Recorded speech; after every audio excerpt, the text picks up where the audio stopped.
So, The Crystal Shard is a book which I have read a little while ago, and, well, I'd like to talk to you about it right now, right here, right now. I'd like to share with you my first experience with reading The Crystal Shard. For those not in the know, The Crystal Shard is a fantasy novel written by R.A. Salvatore, taking place in the Forgotten Realms. The D&D setting, among other things. I'm not a huge Forgotten Realms fan necessarily, honestly, although it probably comes as no surprise to anyone watching that I am a D&D nerd. So, The Crystal Shard, it's a very D&D novel, let's face it.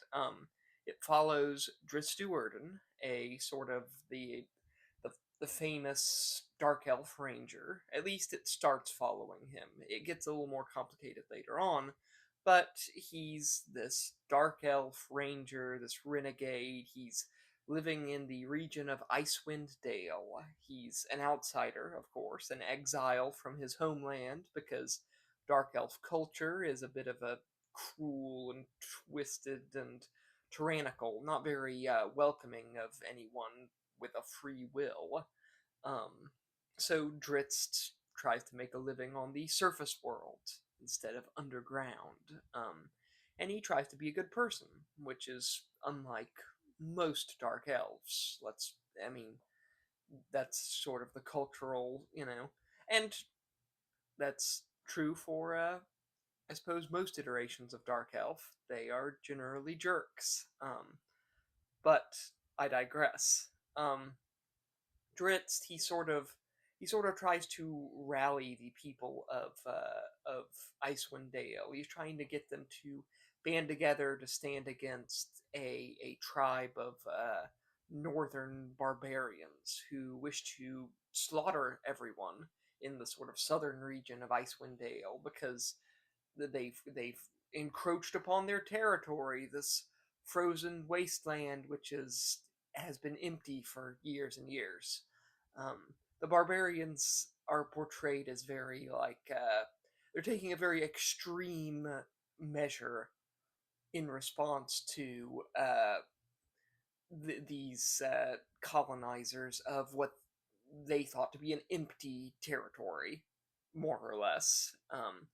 Obviously, it is an extreme reaction. I mean, the barbarians are plotting a genocide. So Drizzt teams up with a dwarf friend of his named Brunor Battlehammer and a halfling named Regis to stop this horrible thing from happening. And bear in mind, this is sort of the prologue, so sort of spoilers, sort of not, because there's a whole lot of book left, but spoiler alert, they do manage to drive off the barbarian threat, and in so doing, Brunor happens upon this young barbarian kid who is left behind after the fighting, and he takes it upon himself to raise this barbarian kid and try to treat him well and not turn him over to the local villagers who are upset about the whole barbarians trying to kill them thing and want to kill the kid in response.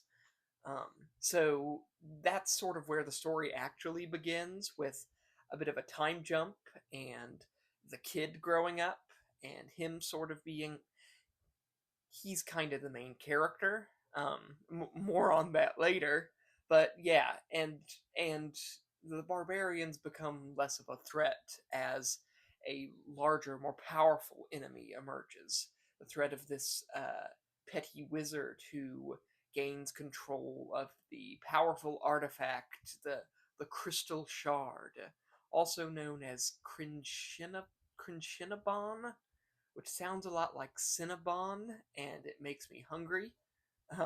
Nevertheless, it is a terrifying magical artifact capable of mind control and dramatically power leveling anyone it touches. So, like, it's a super artifact that, like, you pick it up and it turns a punk wizard's assistant into a demon summoning beast capable of threatening the entire Icewind Dale region. And I expect if Drizzt and co. Do not stand against him, his power would just continue to grow and grow until he becomes a threat for, like, the actual super high level, mega dangerous magicians in the world. Um, it's it's not the most compelling storyline. It's not the most original storyline, but it kind of works because the characters are really strong. I mean, Drizzt is this mysterious sword and sorcery style hero with all of the brooding and stealth and intellectualism required. He's also a bit of a Western hero in that sense, that quiet, stoic, gloomy. Yet he's very tried and tested wisdom, and he's got this spooky past. And he's not the main character.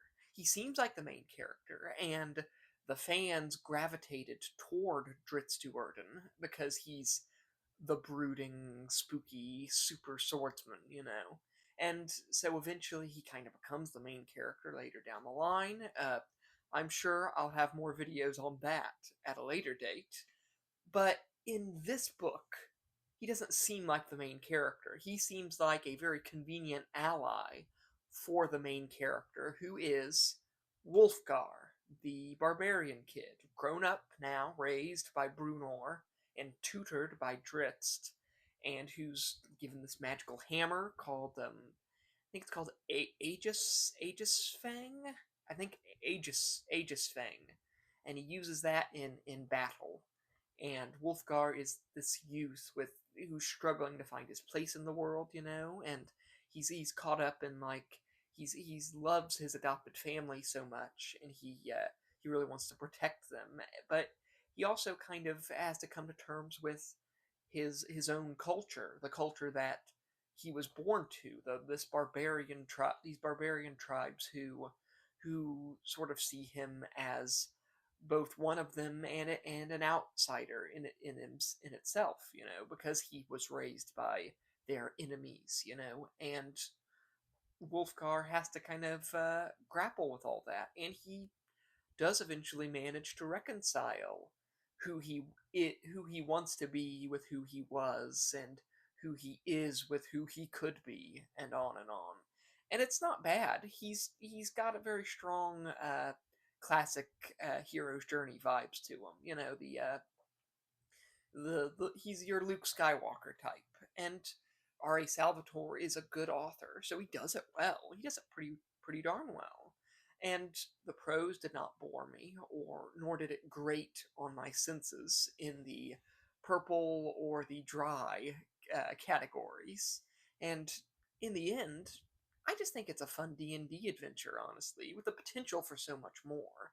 Like, in this book, Regis is a character who develops quite a bit into an interesting little bugger, because he's this halfling with not a lot of charisma, honestly. He's not very, he's kind of always getting into trouble, and everyone kind of rolls their eyes and goes to help him. And he's this very low level thief. He's probably the least capable member of the sort of main gang.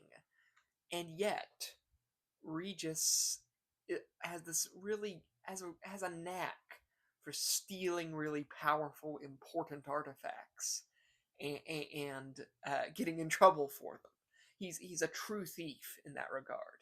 And together, the gang goes on these amazing adventures. They battle demons and dragons. The dragon fight, by the way, is probably um, one of the best moments in the book. There are also some good duels throughout, and honestly, it's just a wild, it's a fun comfort book for that reason. There's not a lot to satisfy, like, the highbrow Tolkien lover in me, because it's a fairly generic fantasy, but also it kind of doesn't matter because I don't really care. It's just it's kind of mindless fun in a lot of ways, like the equivalent of an action movie in a lot of ways, like a slightly cheesy, hammy action movie. Um, and I would put it in the same quality of fiction as like the D&D movie, Honor Among Thieves, the most recent D&D movie that is. And that's kind of what the Icewind Dale books are to me, is that they're kind of that cheesy, funny, very cool action movies in book form. And sometimes that's all you want from a book. You don't always need a Lord of the Rings or a complicated exploration of human greed and deception and whatever. Sometimes you can just have this kind of fun, great book. And I love the Crystal Shard. I really do. Lowercase L, love, but nevertheless, I still love it. So, yeah. But